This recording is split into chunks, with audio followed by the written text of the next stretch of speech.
ipapakita ko sa inyo yung curtains na binili ko sa Shopee. So, ayun, actually, naghahanap talaga ako ng affordable na cortina. So, since kasi nag-scroll up ako sa Shopee, nakikita ko siya, ang dami-dami guys na mga affordable na curtains. So, ito siya guys, ito yung, ayan, nakabit ko na yung curtains. Sa Shopee ko siya binili guys, napaka-affordable lang talaga siya. So, ang combination kasi since guys, yung kulay ng paint is, yung wall is gray, and then white, yung ceiling, and then black, ayan. So, kaya siya, ang combination ng aking curtain guys is black, gray, white, ayan. And then, ayan, siya kasi naka-wave, kasi gusto ko talaga siya guys, ganyan. So, nakita ko siya sa Shopee, napaka-affordable lang. So, ayan siya guys. So, actually, pag minsan gusto mo talaga maging black, so pwede mo lang siyang iusog lang siya guys. Ayan. Pero mas gusto ko siya ganyan para at least kahit konti may light. So combination niya guys is ayan. So black, gray. So ayan, black, gray. Ito siya guys. Makapal yung curtain guys. Sobra. Kudos naman sa Shopee seller. Guys, actually guys, may pahalaman ako. So ayan. So, hindi ko na napakita. Ayan. So, meron ako snake plant. So, ayan siya guys, nakatago. Ayan. So, ayan. So, actually, naka-open lang naman yung bintana. So, nakatago lang siya guys kasi since medyo mainit. Thank you sa seller ng Shopee. So, nagustuhan ko talaga yung kanilang cortina kasi makapal siya guys. Ayan, makapal siya. So, ayan. Maganda yung tela niya. Hindi ka magsisisi. So, very highly recommended ako dito sa shop na to. So, ito yung shop. So, ayan. So, order na kayo, guys. Actually, marami pa kayong kulay at design na makikita. So, since kasi gusto ko black, so, ito yung tela ng black. So, maganda talaga yung tela. Hindi ka magsisisi. So, maganda rin. Mabilis din siya matuyo, guys. Pumunta kasi ako sa mall. Nagtitingin din akong curtain. So, ganitong cortina, guys, ang mahal. Actually, nasa 500 to 600 pesos. Nakita ko, guys. And then, may mga naka-sale naman. Pero, mas affordable pa rin to, guys. Kasi ito, guys, nasa 200 plus lang to.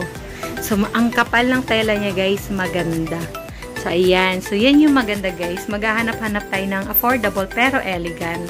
Then, ayan. So, highly recommended. So, sa Shopee. So, sa lahat ng mga naghahanap. And then, yun nga, sa mga gustong bumili pero ayaw nilang lumabas ng bahay. So, meron na tayong online. So, sa Shopee. Ayan. So, bibili ako ulit guys doon sa Shopee. Ayan yung curtains niya. Quick pasilip lang. So, ayan. Maganda kasi siya tignan sa room.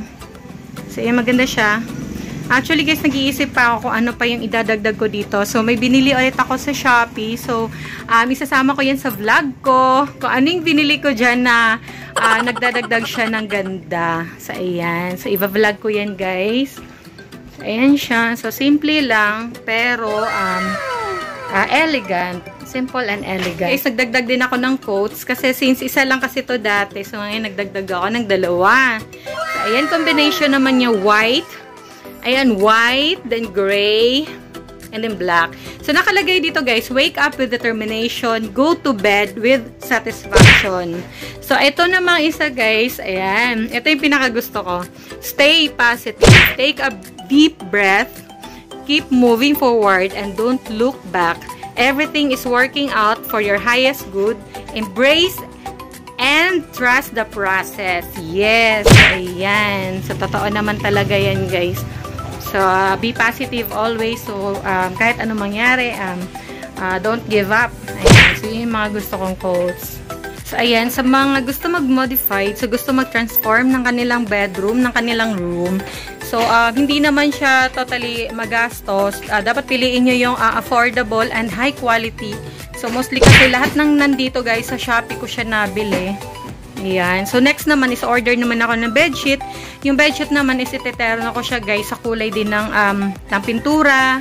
Ayan. So, dapat gray, white, black din. So, ayan. So, ayan. Thank you. Hindi pa nakapag-subscribe ng aking vlog. So, please kindly subscribe and click the bell button para updated kayo sa mga ina-upload kong videos. So, thank you sa mga subscribers ko, sa mga viewers ko, at sana po patuloy nyo po akong supportahan sa aking vlog. sana po supportan niyo po ako. Patuloy niyo po akong supportan sa aking vlog. So, ayan. Sana may natutunan kayo, guys. So, thank you. Bye!